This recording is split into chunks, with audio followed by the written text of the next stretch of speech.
আমি আবার এক নজরে 27টি আমল আপনাদেরকে বলে দিচ্ছি। নাম্বার 1 চাঁদ দেখা, নাম্বার 2 রোজা রাখা, নাম্বার 3 তারাবির নামাজ আদায় করা, নাম্বার 4 সাহরি খাওয়া, 5 নম্বর আমল হলো শেষ সময় সাহরি খাওয়া, 6 নম্বর আমল হলো ইফতার করা, 7 নম্বর আমল হলো তাড়াতাড়ি ইফতার করা, এবং 8 নম্বর আমল হলো ইফতারের দোয়া পড়া, 9 নম্বর আমল হলো সাহরি এবং ইফতারে খেজুর খাওয়া, 10 নম্বর আমল হলো রমজান মাসের সকল গুনাহ বর্জন করা, 11 নম্বর আমল হলো বেশি বেশি দোয়া করা, 12 নম্বর আমল হলো মিথ্যা কথা এবং কাজ পরিহার করা, 13 নম্বর আমল হলো অশ্লীলতা এবং ঝগড়া বিবাদ রমজানে রোজা রেখে না করা, 14 নম্বর আমল হলো ভালো কাজের পরিমাণ এই মাসে বাড়ায় দেওয়া, 15 নম্বর আমল হলো বেশি বেশি আল্লাহর কাছে ক্ষমা চাওয়া, কারণে মাশাআল্লাহ বেশি ক্ষমা করেন মানুষকে, 16 নম্বর আমল হলো অন্য রোজাদারকে ইফতার করানো, তাদের বাসায় ইফতার পাঠানো, আর 17 নম্বর আমল হলো বেশি বেশি কোরআন তেলাওয়াত করা, 18 নম্বর আমল হলো কোরআন নিজে পড়ে আরেকজনকে শোনানো, আবার তার তেলাওয়াত নিজে বসে শোনাশুনি করা, 19 নম্বর আমল হলো দান সাদেকা করা,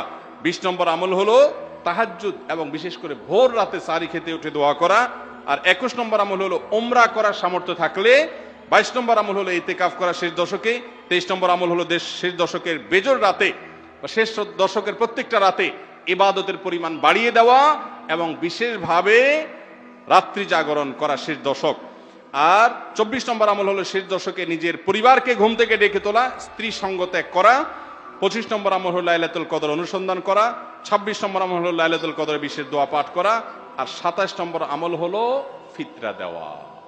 আল্লাহ আমাদের সবাইকে এই 27টা আমল দিয়ে আমাদের রমজান মাসকে সাজাবার তৌফিক দান করুন।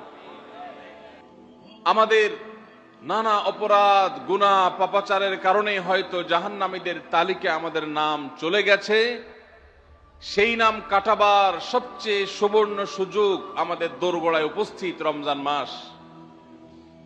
এই রমজান মাস পাওয়ার পরে যদি কোনো মুসলমান আল্লাহর কাছ থেকে তার নাম জাহান্নামীদের তালিকা থেকে কাটিয়ে জান্নাতীদের তালিকায় অন্তর্ভুক্ত করতে না পারে, তাহলে এর চাইতে হতভাগা, এর চাইতে দুর্ভাগা, এর চাইতে কপাল পড়া মুসলমান আর কেউ হতে পারে না। প্রিয় ভাইরা আমার, জীবনে আল্লাহ তাআলা আমাদেরকে অনেক রমজান মাস দিয়েছেন। আল্লাহর নবী সাল্লাল্লাহু আলাইহি সাল্লাম খোদ তার জীবনে তিনি রমজান পেয়েছেন সাকুল্যে 8টা। দ্বিতীয় হিজরিতে আল্লাহ রাব্বুল আলামিন রমজানের রোজা ফরজ করেছেন। 10ম হিজরিতে আল্লাহ তাআলা তাকে দুনিয়া থেকে নিয়ে গেছেন। তাহলে সাকুল্যে সর্বোচ্চ 8টা রমজান পেয়েছেন আমাদের নবীজি সাল্লাল্লাহু আলাইহি সাল্লাম। কয়টা রমজান পেয়েছেন? 8টা। আজ গাবতলীর এই মাহফিলে আমরা যারা উপস্থিত আছি, আমাদের এখানে এমন বহু মানুষ আছেন যে তার জীবনে 40, 50, 60টা পর্যন্ত রমজান মাস পেয়েছেন। ঠিক না বেঠিক? সাহাবীদের অনেকে তাদের জীবনে মাত্র একবার রমজান পেয়েছেন।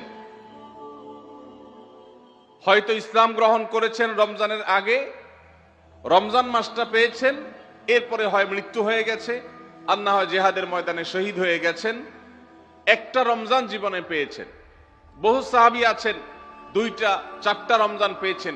অনেক সাহাবী আছেন জীবনে একটা রমজানও পান নাই, ইসলাম গ্রহণ করেছেন, এরপরে আল্লাহর রাহে জিহাদে শামিল হয়েছেন, রমজান আসার আগে দুনিয়া থেকে চলে গেছেন।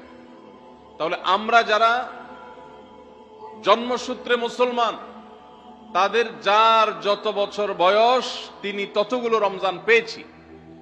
সাহাবীরা যেখানে মাত্র জীবনে 2, 4, 6টা, 8টা, 10টা রমজান পেয়ে তারা জান্নাত প্রাপ্তির দৌড়ে এগিয়ে গেছেন, আমরা জন্মসূত্রে মুসলমান হয়েও জীবনে 40, 50টি রমজান পাওয়ার পরও আমরা অনেকেই জান্নাত প্রাপ্তির দৌড়ে এগিয়ে যেতে পারি নাই। এর চেয়ে বড় দুর্ভাগ্যের বিষয় আর কিছু হতে পারে না।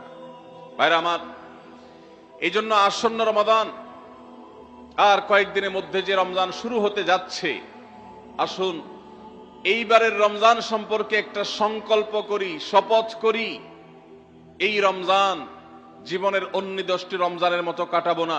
এই রমজানকে আমি ব্যতিক্রম, সম্পূর্ণ ভিন্নতর, সম্পূর্ণ আমল এবং ইবাদত এবং তাকওয়া চর্চার মধ্য দিয়ে আল্লাহর মাগফিরাত, নাজাত নিজের করে নেওয়ার মধ্য দিয়ে আমার এই রমজানকে আমি সার্থক করার চেষ্টা করব ইনশাআল্লাহ।